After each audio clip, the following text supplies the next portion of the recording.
एक last incentive और है कि कॉलेज ज्वाइन करने का।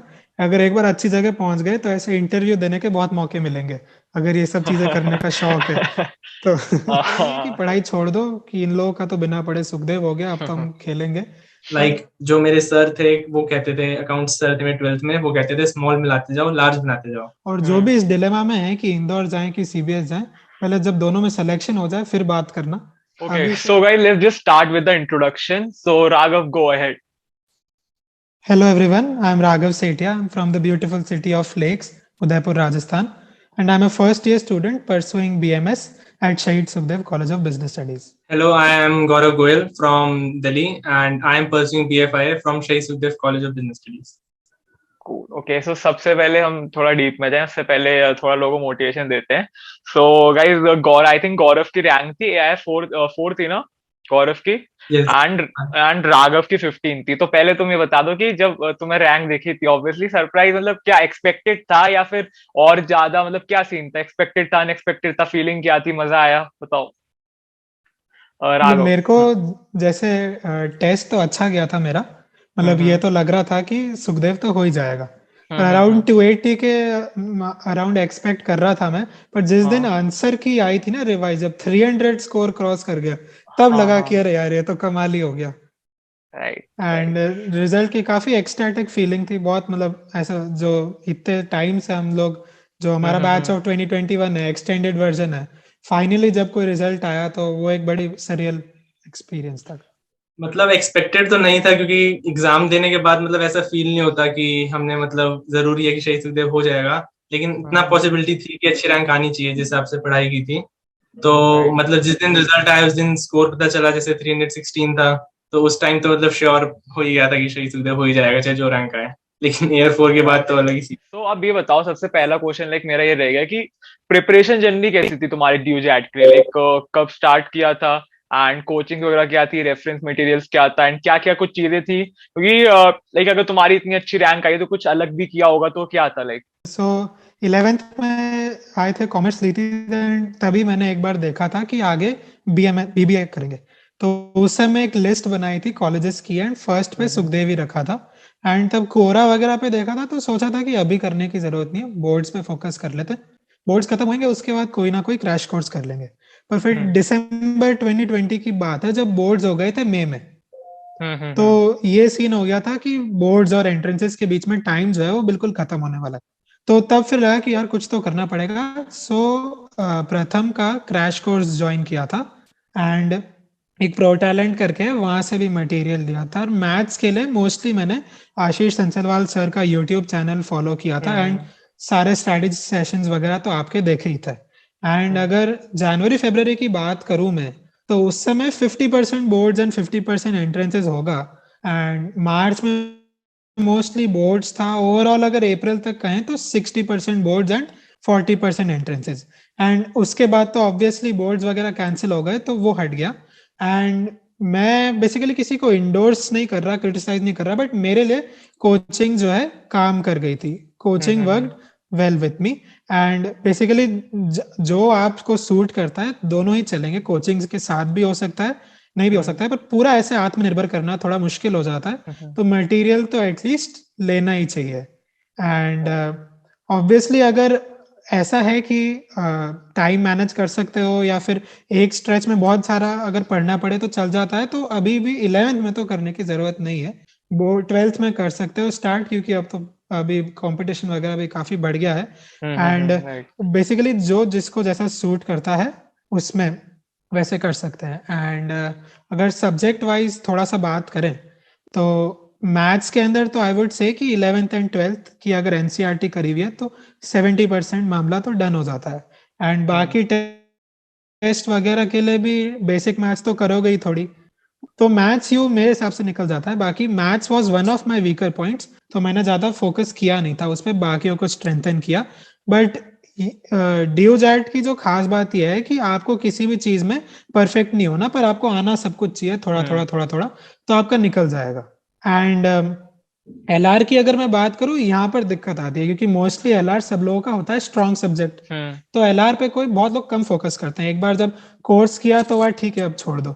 ये आगे जाकर बहुत ही ज्यादा गलती कर सकती है, क्योंकि स्पेशली सुखदेव की जो खास बात यह है कि कभी क्यूए ज्यादा आती है, कभी कुछ ज्यादा आता है, पैटर्न भी पता नहीं। एलआर हमेशा आती है और एलआर बहुत अच्छी आती है, बहुत स्कोरिंग सेक्शन हो सकता है। तो एक जो मैंने चीज फॉलो करी है एंड इसका डिफरेंस भी देखा मैंने, एलआर के अंदर sectional test are very very important. Short 1 hour sectional test जो लास्ट के 1-2 महीने है, तब आपको at least alternate day if not every day तो करना ही चाहिए। एंड ये मैं एक्सपीरियंस से बोल रहा हूँ, क्योंकि जब स्टार्ट किया था मैंने, एलआर ऑब्वियसली सबको पसंद होती है, तो तब 25 में से 20 के अराउंड आ जाते थे एंड मैं खुश था।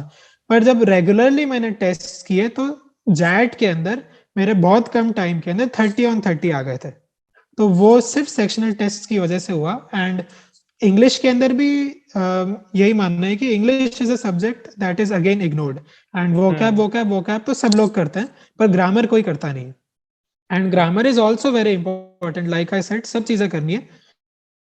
आरसीज हो गया, पैरा जंबल्स हो गया, वोकैब हो गया, ग्रामर हो गया, सब कुछ थोड़ा थोड़ा करो, किसी पे एक ज्यादा पे फोकस मत करो एंड किसी को इग्नोर मत करो। And here also sectional test are very important.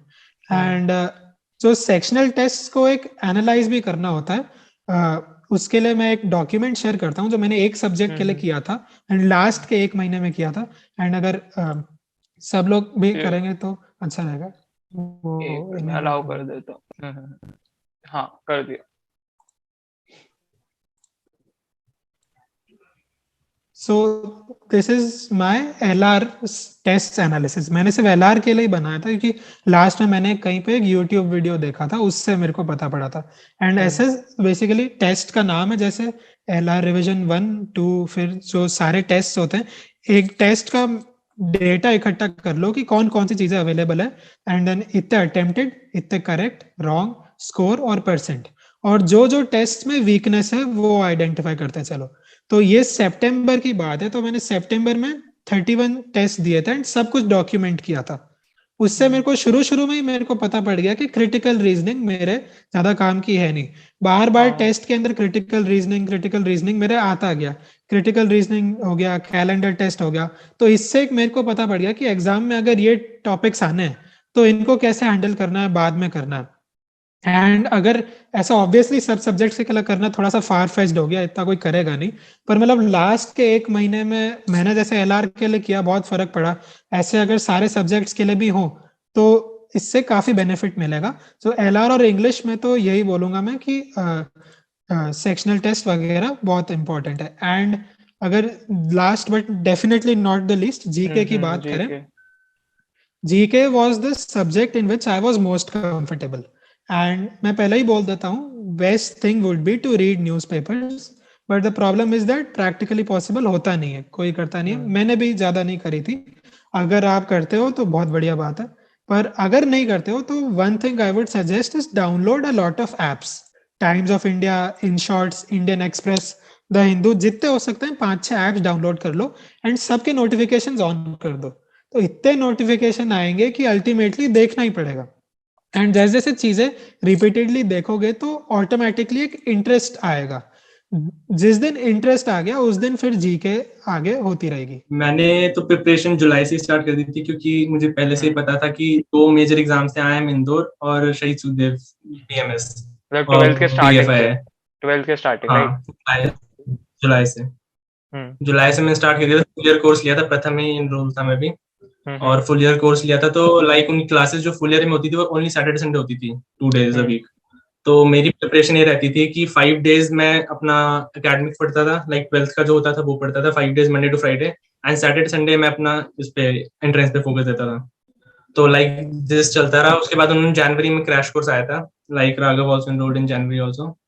So from January, like I've shifted my focus to academic more. Like I devoted my 70% or 80% of the time to academics, because मैंने full year में पढ़ रखा था, तो मुझे preparation अच्छी थी कि बेसिक्स मेरे क्लियर थे ऑल सारे सब्जेक्ट्स की। तो मैंने अपना एकेडमिक फोकस डाल दिया कि 3-4 महीने की बात है, एकेडमिक्स पढ़ लो, उसके बाद अपना एंट्रेंस फोकस देंगे। तो उसके बाद मैं अपना एकेडमिक्स देख रहा था। फिर जब कैंसिल हो गए एग्जाम्स फाइनली, तो फिर उसके बाद मैं पूरा शिफ्ट हो गया था। तो लाइक मेरे जो स्ट्रॉन्ग पार्ट था वो क्यूए और एलआर मेरे स्ट्रॉन्ग पार्ट थे, और इंग्लिश बहुत ज्यादा ही वीक थी मेरी, और उसी वजह से मेरा आईएम इंदौर भी रह गया था, क्योंकि उसमें सेक्शनल कट ऑफ होती है। तो इंग्लिश मेरा बहुत वीक था, और मैं एक रीजन इसको कहूंगा कि मैंने आज तक कभी इंग्लिश पे ध्यान ज्यादा दिया नहीं। और 12th में भी जब मैं एंट्रेंस की प्रिपरेशन कर रहा तब भी मैंने इंग्लिश सोचा कि एंड में हो जाएगी। तो जो भी सुन रहा है मैं उसको यही मतलब राय दूंगा कि चाहे वो बंदा 11th में हो, चाहे 10th में हो, चाहे 9th में हो, चाहे उसका छोटा भाई बहन हो, वोकैबलरी पे बहुत ज्यादा फोकस दो। मतलब हर एग्जाम में, हर एंट्रेंस एग्जाम में वोकैबलरी बहुत ज्यादा आती है, और IIM इंदौर में तो खासकर। तो वोकैबलरी पे बहुत फोकस दो, और वोकैबलरी को बूस्ट करते रहो जिस भी क्लास में हो आप। तो इस वजह से मेरा इंग्लिश काफी वीक पॉइंट था, तो मैं उस पर ज्यादा ध्यान ग्रामर पे देता था मैं, क्योंकि मुझे पता था वोकैबलरी ऐसी चीज नहीं है जो कि 2 महीने में, 3 महीने में हो जाएगी। और जो जैट का एग्जाम था उसमें ऐसा था कि जो इंग्लिश थी वो बहुत ही इजी लेवल की आती थी कि कर सकते हैं हम। तो इस वजह से मैं क्यू और LRP इतना ज्यादा फोकस देता था। और आशीष सर थे हमारे प्रथम में, वो बहुत ही मतलब ब्रिलियंट टीचर थे, उनकी यूट्यूब क्लासेस एंड ऑल बहुत ही एक्सीलेंट थी मतलब। तो उन्हीं को अटेंड किया था, उन्हीं को रेगुलर फॉलो किया था। एंड प्रिंस एकेडमी जो एक है ऑनलाइन, और एक उसको फॉलो किया था, उनका मटेरियल फॉलो किया था। एंड प्लस जो मॉक्स दिए थे मैंने, मॉक्स मतलब काफी सारी ऑनलाइन वेबसाइट्स आती हैं जो फ्री मॉक्स अवेलेबल करवाती हैं। वो मैंने सिर्फ फ्री मॉक्स दिए थे, क्योंकि जो फ्री मॉक्स होते हैं वो ज्यादा अच्छे होते हैं, पेड वालों से ज्यादा अच्छे होते हैं, क्योंकि उन्हें अपनी एडवर्टाइजमेंट करनी होती है। तो इस वजह से फ्री मॉक्स ज्यादा अच्छे होते हैं। और काफी सारी वेबसाइट्स होती हैं लाइक 15-20, और प्रथम वालों ने 35 मॉक्स दिए थे, तो अराउंड 50 to 60 मॉक्स हो गए थे जैट की। तो 50 to 60 मॉक्स ओनली सिर्फ जैट के दिए थे मैंने, तो लाइक दिस किया था। अब मैं अगर 2021 अपने ड्यू जैट की पेपर की बात करूं तो वो कैसा था इन शॉर्ट की, क्या सेक्शन कौन से टफ थे, टाइम लिमिट कितना था, ओवरऑल एक रिव्यू क्या था? So let's start with Gaurav. Like in QA there are, जैसे पिछले साल हुआ था, अराउंड 40 to 42 क्वेश्चंस थे सेट। जो शिफ्ट 1 थी जो मैंने दिया था, शिफ्ट 1, तो उसमें अराउंड 40 to 42 क्वेश्चंस थे, और मीडियम टू हार्ड लेवल ही था, मतलब इजी तो नहीं कहेंगे क्यूए को। और सीए के अराउंड 8 to 9 क्वेश्चंस थे, और बहुत ही मतलब रबिश टाइप क्वेश्चंस थे। लाइक बिटकॉइन से रिलेटेड क्वेश्चन था कि व्हाट इज बिटकॉइन, लाइक सबको पता है क्रिप्टो करेंसी, लेकिन वो क्वेश्चन था व्हाट इज बिटकॉइन। तो लाइक बहुत ही इजी, मतलब करंट अफेयर्स एज सच लगा कि पढ़ने की जरूरत ही नहीं थी, इस टाइप क्वेश्चंस थे। Verbal easy to medium level पे ही थी जैसे होती है हर साल, एंड LR तो स्ट्रॉन्ग पार्ट था, तो मुझे इजी ही लगती थी, तो LR भी इजी थी। बेसिकली बस की वही जो थोड़ी सी हार्ड लेवल पे थी। एंड टाइम लिमिट क्या, टाइम पे हो गया था पेपर या क्या था? मेरा तो 20 मिनट्स पहले ही हो गया था। ठीक है, Raghav. First of all, DOJAT is not a paper, it's an obstacle course. NTA ने कैसे पेपर बनाया है इस बार, क्या किया, मतलब क्वेश्चंस तो शफल्ड आते हैं, वो भी आए थे इस बार भी आए थे।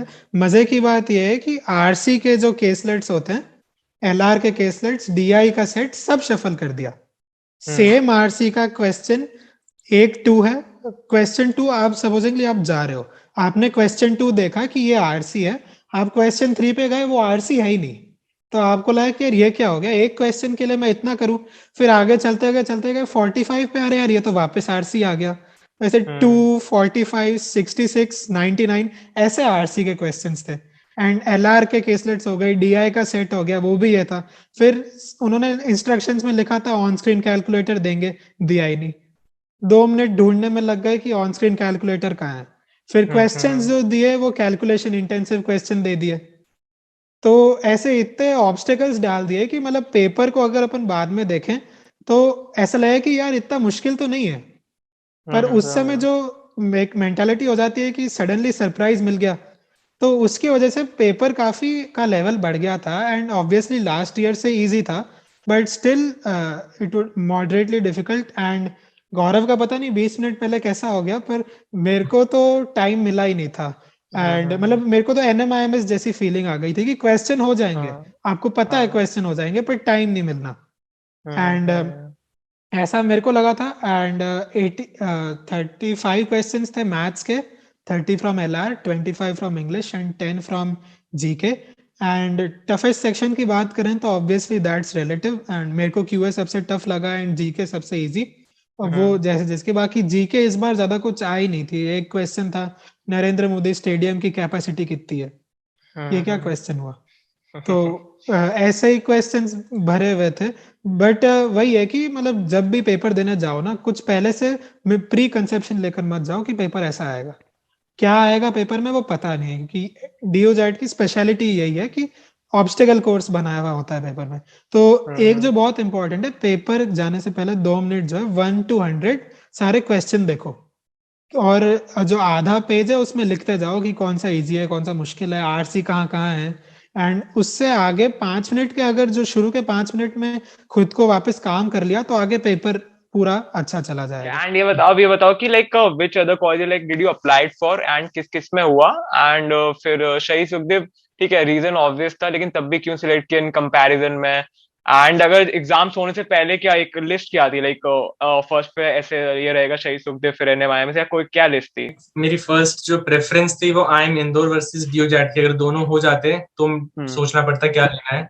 और उसके बाद आरसी मुंजी थी, then Symbiosis Pune, and then Christ, type university and all, मतलब काफी सारी थी, अभी याद नहीं है। तो अप्लाई भी किया था, इन सब में किया था। तो लाइक हो तो ऑलमोस्ट सारे ही गए थे, बस आईएम इंदौर को छोड़ के बाकी सारे हो गए थे। अच्छा सब में हो लाइक गया। आईएम रोहतक में भी फर्स्ट लिस्ट में क्वालिफाइड हो गया था, सिम्बायोसिस में, नारसी मुंजी, क्राइस्ट एंड आईपी यूनिवर्सिटी, मतलब सब में हो गया था जितने एग्जाम्स दिए थे। किसी में एडमिशन ले लिया था मतलब ऑब्वियसली, क्योंकि ड्यू दैट तो बहुत लेट हुआ था।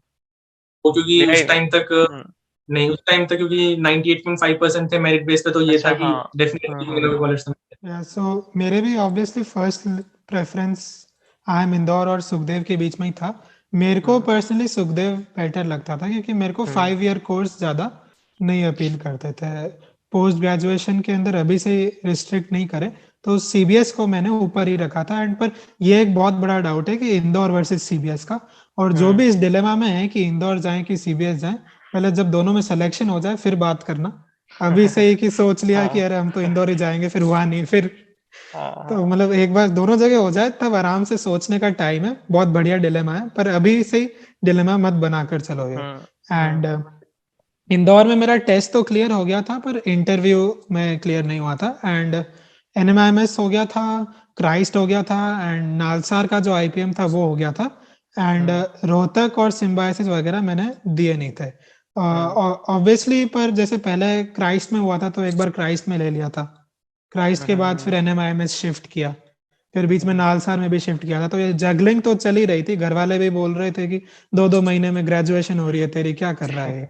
पर वो यूजीसी ने बचा लिया क्योंकि यूजीसी ने 31 अक्टूबर तक फुल फीस रिफंड का। एक्सटेंड। एंड एनएमआईएमएस में तो फिर भी शायद नहीं माने, मतलब जैसा आप बोल रहे हो, मेरा भी एक दोस्त है यहाँ पर, उसके 3,10,000 रुपए काट दिए। वो सुखदेव ही आया, बोल रहे हैं कि अभी हमने पॉलिसी एक्सेप्ट नहीं करी है नई वाली, वो अप्रूवल चल रही है। अब फिर वो मेल्स वगैरह लिखो, और वो एक काफी बड़ा, मतलब ये गलती डीयू की है कि इतना लेट क्यों कर रहे हैं जब बाकी सब लोग जल्दी कर कर बैठे हैं। तो ये काफी, मतलब ऐसे जिन लोगों का हो भी जाता है पर फिर भी वो नहीं ले पाते हैं क्योंकि फाइनेंशियल कंस्ट्रेंट्स इतने हो जाते हैं। तो अभी जैसे वैसे ज्यादा एक्सपीरियंस नहीं होगा, लेकिन अभी तक तब भी कॉलेज कैसा चल रहा है, स्केड्यूल वगैरह कैसा है, हेक्टिक है, असाइनमेंट्स वगैरह क्या है, कॉलेज क्लब्स कैसा है? अभी तो कुछ ऐसा स्टार्ट हुआ नहीं है कि हेक्टिक वाला, क्योंकि 9 to 1:30 क्लासेस होती हैं, और ऐसा अभी तो उन्होंने सिर्फ बेसिक्स ही बताया कि क्या पढ़ाएंगे हमें, मतलब मेन कोर्स स्टार्ट हुआ नहीं है। और सोसाइटीज भी हमारी जनवरी में कह रहे हैं, दिसंबर यानी जनवरी में स्टार्ट होंगी सोसाइटीज के जो इंटरव्यूज हैं। तो अभी तो कुछ हाँ हुआ नहीं है वो। तो ये बताओ, ड्यू जैट की जो तुमने ड्यू जैट में प्रेफरेंस लिस्ट वगैरह दी होगी ऑब्वियसली, सोचा तो होगा कि शहीद सुखदेव, ठीक है सोच रखा है, लेकिन बाई चांस नहीं हुआ तो उसका क्या था तुम लोगों का, और क्या प्रेफरेंसेस थी टॉप पे राघव? एक तो मतलब सब लोग है कि प्रेफरेंस भरने से पहले एक बार सब जगह देख लेना, बहुत इंपॉर्टेंट। यूट्यूब पे वीडियोस ही वीडियोस है, एंड हर्षित भैया के भी होंगे। और मतलब सब जगह तो एक वैसे डीयू बहुत अपॉर्चुनिटीज देता है प्रेफरेंस चेंज करने से पहले। एग्जाम के से पहले तो मिलता ही है, जब भरते हो फॉर्म एडिट करने का ऑप्शन आता है। एग्जाम के बाद जब लिस्ट निकलती है उससे पहले आता है, फिर स्पॉट के टाइम आता है। तो वो वैसे प्रॉब्लम नहीं होती, बट ऑब्वियसली फर्स्ट पे मेरा तो S S C B S B M S था, सेकंड पे S S C B S B F I A था, थर्ड पे Deendayal B M S, fourth पे Keshav B M S, fifth पे Shri Guru Gobind Singh college of commerce B M S, sixth पे उसी का BBE, seventh पे S G T B Khalsa BBE, eighth पे C V S B M S. और उसके बाद फिर उतना फिर ठीक ध्यान है। दिया नहीं। एंड ये बताओ, जैसे अगर फॉर एग्जांपल सीबीएस नहीं हो कोई नहीं, जैसे कोई और है जैसे नेक्स्ट ईयर जो देगा, उसका सीबीएस नहीं हुआ, उसका हो रहा है दीनदयाल में हो रहा है या फिर अपना केशव जो महाविद्यालय उसमें हो रहा है, एंड उसके बाद ऑप्शन हो प्राइवेट कॉलेजेस जैसे सिम्बायोसिस एनएमआईएमएस, तो क्या चूज करना चाहिए अकॉर्डिंग टू यू, मतलब क्या होना चाहिए उसका? मैं मेरे से, हाँ गौरव।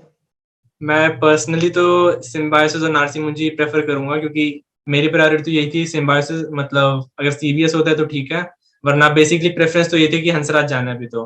अगर बाई चांस वो ऑप्शन भी नहीं है कोई बढ़िया कॉलेज का मेरिट बेस पे, तो फिर मैं तो सिम्बायोसिस या फिर नार्सी प्रेफर करूंगा, क्योंकि प्राइवेट कॉलेजेस हैं, इंफ्रा वाइज और प्लेसमेंट वाइज और पढ़ाई वाइज बेस्ट है। ठीक है। एंड राघव? मतलब टॉप 3 अगर मिल रहा है सीबीएस, दीनदयाल एंड केशव, तो मतलब काफी जेन्युइन एक डाउट हो जाता है कि एनएमआई मतलब एनएमआईएमएस और दीनदयाल एक काफी बड़ा क्वेश्चन होता है। एंड मैंने भी काफी दोस्त वगैरह भी थे, मेरे टीचर से भी पूछा था, मोस्टली लोग दीनदयाल ही बोल रहे थे। बट वो एक तो डिपेंड करता है, Deendayal is part of the DU circuit, तो एक डीयू का टैग, डीयू का एक्सपोजर, वो एक पॉइंट आ जाती है। फिर रिटर्न ऑन इन्वेस्टमेंट बेटर है, और फिर एनएमआईएमएस में अपॉर्चुनिटीज बेटर मिलेंगी। तो एनएमआई अगर मतलब फाइनेंशियल कोई प्रॉब्लम नहीं है तो फिर एनएमआईएमएस वुड बी बेटर। नहीं तो मतलब both CB NMIMS and Deendayal as such same है, मतलब एक गवर्नमेंट कॉलेज है, एक प्राइवेट कॉलेज है, एक ही डिफरेंस है। हम्म। आप कहाँ जाना चाहते हो दोनों जगह, मतलब ग्रोथ दोनों जगह ही हो जाएगी, एंड कॉलेज बेस्ट कॉलेज है तो दोनों। क्राउड की बात करूँ तो क्राउड तो तब भी थोड़ा बहुत पता चला होगा कि क्राउड कैसा है अभी तक। क्राउड तो आई थिंक सो काफी इंटेलिजेंट स्टूडेंट्स ही आ पाए होंगे वैसे, पहली बात तो सीबीएस, और लाइक मैं अभी गया भी था, थोड़े बहुत जने मतलब बीएफआई वाले गए थे मिलने, तो सीनियर से भी बात हुई थी, सीनियर्स भी मिले थे, तो काफी फ्रेंडली, काफी जेन्युइन, और उन्होंने खुद ही कहा कि खुद ने उन्होंने नंबर्स भी दिए अपने, और जो भी हेल्प चाहिए हो, कुछ भी चाहिए हो, तो सब प्रोवाइड करवाएंगे वो हेल्प वगैरह। और काफी बातें ही बताई कि ये फैकल्टी बढ़िया है, ये फैकल्टी बढ़िया है, तो काफी बढ़िया, सीनियर्स भी काफी अच्छे हैं, और जो हमारे जो पीआर ग्रुप वाले बच्चे हैं वो भी काफी अच्छे हैं, मतलब काफी फ्रेंडली एंड ऑल है। कोई ऐसा सीन नहीं है कि मतलब अपने में ही है कोई, ऐसे तो कुछ है नहीं। मतलब काफी एक डाइवर्स सेट ऑफ लोग हैं, मतलब कोई ये कर रहा है, कोई वो कर रहा है, मतलब आपको बेसिक प्रॉब्लम नहीं आएगी, आपको अपनी तरह के लोग मिल जाएंगे। मतलब जैसे हम लोग कई बच्चे हम फुटबॉल जो एंथुजियास्ट हैं, तो उन वो भी डिस्कशन हो जाता है सीरीज, और ये सब तरह के बच्चे हैं। कुछ लोग का एक स्टॉक्स का भी ग्रुप है जहाँ पर कोई हाईली इंटेलेक्चुअल डिस्कशन होता रहता है। एंड सब ऑब्वियसली सीबीएस लोग आए हैं तो जैट क्लियर करके ही आए हैं, तो क्राउड बहुत मतलब कम बच्चे हैं, सिर्फ 350 की बैच साइज है, तो कम बच्चे हैं, तो मतलब एक सेलेक्ट कोहॉर्ट ऑफ पीपल है, काफी इंटरेस्टिंग एंड काफी डाइवर्स है, एंड आपको अपने लोग मिल जाएंगे। एंड अगर मैं पर्टिकुलरली कोर्स वाइज अगर बात करूं तो कोर्स वाइज थोड़ा एक्सप्लेन कर सकते हो, लाइक कि कोर्स में तुम्हें स्ट्रक्चर वगैरह तो पता है, तो कोर्स वाइज थोड़ा एक्सप्लेन कर दो कि हाँ ऐसा चलता है सीबीएस में। राघव? मतलब मेरे को बहुत ज्यादा डिलेमा हुआ था, क्योंकि बीएफआईए जो है, बीएफआईए कुछ एक रैंक तक मिलता है शायद, मतलब 100, शायद मैं श्योर नहीं हूँ, पर 100 तक गया इस बार। एंड बीएमएस वो मिलता है। तो मेरे को भी जब पहले मैंने बीएफआईए ही प्रेफरेंस भरी थी, क्योंकि जनरली वही होती है। फिर जब रिजल्ट आ गया उसके बाद चेंज करने का टाइम आया, तो तब मैंने काफी लोगों से बात भी करी, क्योंकि अब अगर बीएमएस चाहिए तो प्रेफरेंस चेंज करनी पड़ेगी। And basically if you are very sure about going into finance की, मतलब जो करना है वो दुनिया फाइनेंस ही है, then no doubt BFIA is the best. अब आपको, आपका आईएम इंदौर में भी हो गया हो, कहीं भी हो गया हो आपका, बिना सोचे समझे एसआरसीसी में हो गया हो, बिना सोचे समझे यहाँ आ जाओ बीएफआईए में, क्योंकि ऐसा कोर्स सिर्फ यही एक मतलब बड़े लेवल पे सिर्फ यही ऑफर करता है।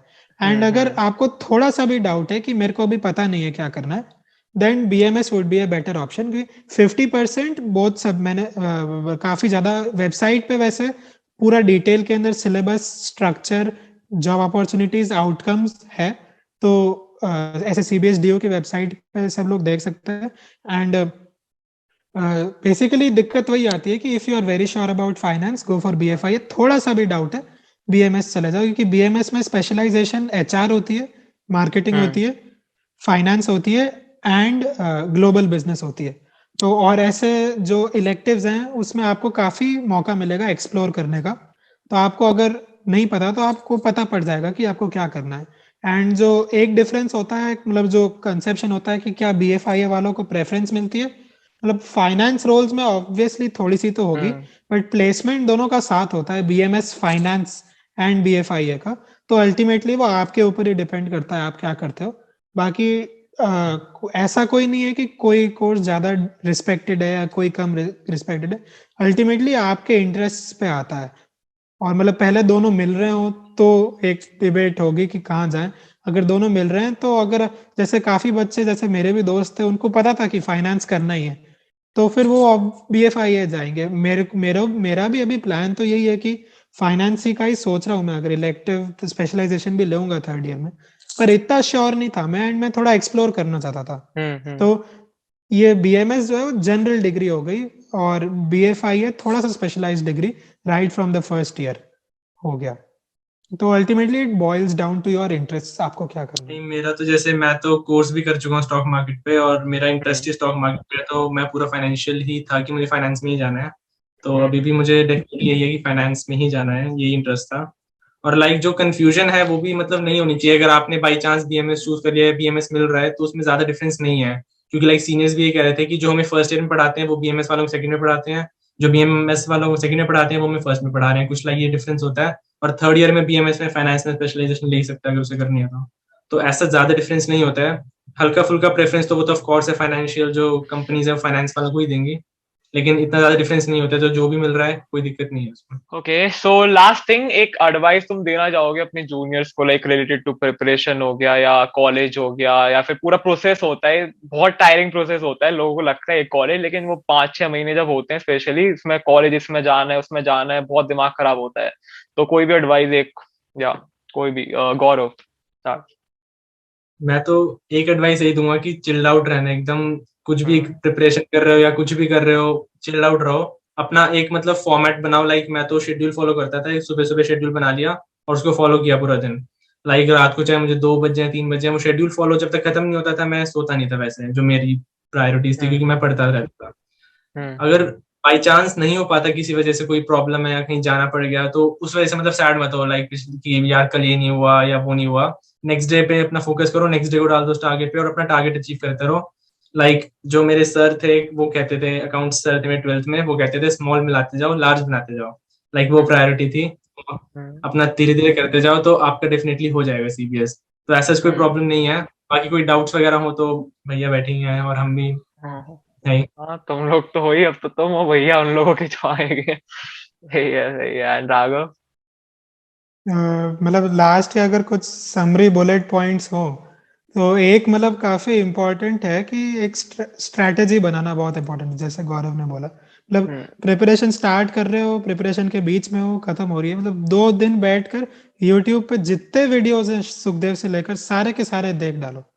और जो जो भी वो मतलब बोलते जा रहे हैं कि क्या पढ़ना है क्या नहीं पढ़ना है, एक कहीं पे लिखते जाओ। जो जो 2-3 दिन के बाद जब एक हम्म तैयार होएगा तो एक बहुत ज्यादा अच्छी क्लैरिटी मिल जाएगी कि आखिर पढ़ना पढ़ना क्या है। मतलब मोस्टली जो अभी रहता है कि क्या करे समझ में नहीं आ रहा, कोई कोचिंग चले गए, वो जो पढ़ा रहे हैं वो पढ़ते रह गए। तो अब वो कितना फ्रूटफुल है नहीं है, वो जब तक पता एक्सप्लोर नहीं करोगे, रिसर्च नहीं करोगे कि क्या करना है, तब तक वो बैठेगा नहीं। तो ऑब्वियसली स्ट्रैटेजाइज करना बहुत इंपॉर्टेंट है। एंड एक कि कोई भी एक सब्जेक्ट पे फोकस मत करना, एंड किसी को इग्नोर मत कर देना। मतलब हम्म सारे चीजें करनी पड़ेंगी, और मास्टर नहीं बनना, थोड़ा थोड़ा करना, सब निकल जाएगा। जैसे मेरे को भी मैथ्स में प्रॉब्लम थी, तो 87 क्वेश्चंस अटेम्प्ट किए थे मैंने, 13 छोड़े थे, वो 13 के 13 मैथ्स में छोड़े थे मैंने। पर बाकी सब्जेक्ट से कंपेंसेशन हो गया था। तो अगर आपकी मैथ्स अच्छी है तो थोड़ा थोड़ा इधर प्लस माइनस कर कर हो जाता है। तो और एक ही सब्जेक्ट पे फोकस मत करते रह जाना, तो बहुत आगे जाकर प्रॉब्लम हो जाएगी। एंड बाकी वही कि एग्जाम हॉल में जाओ तो किसी अजम्पशंस के साथ मत जाना, फ्लेक्सिबल अप्रोच के साथ जाना, क्योंकि पता नहीं है वहाँ क्या होना है। क्योंकि हम्म ऑब्वियसली गवर्नमेंट एग्जाम NTA करा रही है, तो ज़्यादा होप्स मत लेकर जाना कि बढ़िया एकदम NMIMS जैसा अरेंजमेंट होएगा पेपर देने के हम्म टाइम। वो पता पड़ जाएगा। एंड वो जो सेक्शनल टेस्ट का वो बोला ही था मैंने, वो हाँ कर लेना। एंड हाँ last but not the least, balance बहुत इंपॉर्टेंट है, जैसा गौरव ने बोला कि थोड़ा चिल रखो। अभी ऐसा लग रहा होगा कि यार ये लोग तो सिर्फ पढ़ाई पढ़ाई पढ़ाई पढ़ाई बातें कर रहे हैं, पर मतलब ऐसा नहीं है कि, और पूरा अगर पढ़ाई में घुस गए तो आधा टाइम तो इसमें चला जाएगा कि यार मैं खेल भी सकता था। एंड ऑब्वियसली पूरा टाइम खेलना तो वो तो बैठेगा ही नहीं। पर एक हम्म बैलेंस रखना बहुत जरूरी है। एंड अगर मैं मेरा बताऊं तो एक मेरा दोस्त है, मैं और मेरे दोस्त ने 2020 में ऑलमोस्ट रोज 40 to 45 मिनट्स पहले चेस खेला। फिर अभी अभी हम एक मास गन करके गेम है, अगर मतलब मिनी PUBG सॉर्ट ऑफ जैसा है, अभी भी हम रोज जो है आधा आधा 1 घंटा जो है हम लोग खेलते थे। एंड वो अभी आईआईटी बॉम्बे में है एंड मैं यहाँ सुखदेव में आ गया। तो ऐसा नहीं है कि मतलब सिर्फ पढ़ाई पढ़ाई पढ़ाई है, बैलेंस रखो दोनों चीजों में। और इसका मतलब ये नहीं है कि पढ़ाई छोड़ दो कि इन लोगों का तो बिना पढ़े सुखदेव हो गया, अब तो हम खेलेंगे। पर आधा एक घंटा बीच में निकाल लिया तो एक मन भी खुश हो जाता है कि यार चलो खेल भी लिए, पढ़ भी लिए, वो हो जाएगा। एंड ऑब्वियसली कोई भी डाउट्स हो तो कमेंट्स वगैरह में लिख दो एंड मैसेज कर सकते हो हम लोगों को, किसी में से भी। ऑब्वियसली हर्षित भैया तो हम लोगों ने हर्षित भैया से ही मैसेज कर करके ही आगे बढ़ी है जिंदगी। एंड हम लोग भी वैसे कर सकते हैं and hopefully will be seeing you next year at CBS. तो बस गाइस इतना ही रखते हैं इस वीडियो को। आई होप आपके लिए यूजफुल होगी। यूजफुल है तो प्लीज लाइक कर देना। If you new to channel then please do subscribe. आपको कुछ भी डाउट वगैरह है तो प्लीज कमेंट बॉक्स में ड्रॉप कर देना, या फिर मुझे इंस्टाग्राम पे डीएम कर सकते हो, मुझे फॉलो कर लेना, मुझे थोड़ा जल्दी रिप्लाई मिल जाएगा। बस चलिए मिलता हूँ सबसे नेक्स्ट वीडियो में। So guys till then stay happy, stay safe.